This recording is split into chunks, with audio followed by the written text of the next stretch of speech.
Hello everyone. Those that have been following my blog know that in September of next year I'm heading up to Kilimanjaro, which is the highest standing mountain, freestanding mountain in the world.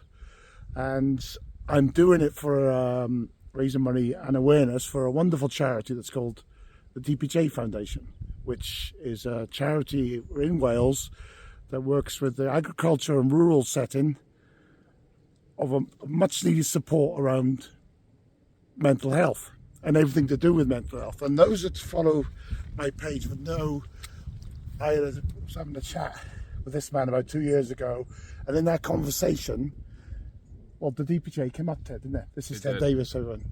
Hello, Ted.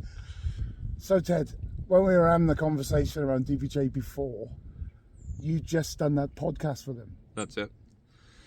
And how much of a support do they provide to the farming community? Well, it's immeasurable, really, how much support they do give. It's obviously a credit to them how far the charity's come in the last few years. Obviously, Emma Jones, who started the charity, she started it off, and it's gone from strength to strength. She's got people there running it for her now because the call for it is just through the roof. Yeah. Nobody probably realised how much of an issue mental health within rural communities was until she started that. And like I say, it's just gone from strength to strength, and there's a call for it. There's definitely a call for it. People do struggle, and obviously in rural settings it's a lot more difficult to get access to mental health support. So yeah, what they're doing. Because what it does, it's interesting, I was listening back to our conversation we had. You were saying that you're no expert in mental health, but what the DPJ has done is people can have that conversation now and just ask how their colleagues are. Yeah. They're able to do it because the empowering effect that the DPJ has had. Do you think that's about what I'm saying is right? Yeah, 100%. They've made it more acceptable. It should have always been acceptable, but they've made it more acceptable and people more open to talk about their mental health. You can say, how are you? Whatever, in passing conversation, but it's okay. They've made it more normal to sit down and say, how have you actually been? Yeah. Which, it's a great thing. Getting people talking. We talked about it on your last video, actually, she said about emptying your bucket. That's right, yeah. That stuck with me. Yeah, it does. It stuck with me as well.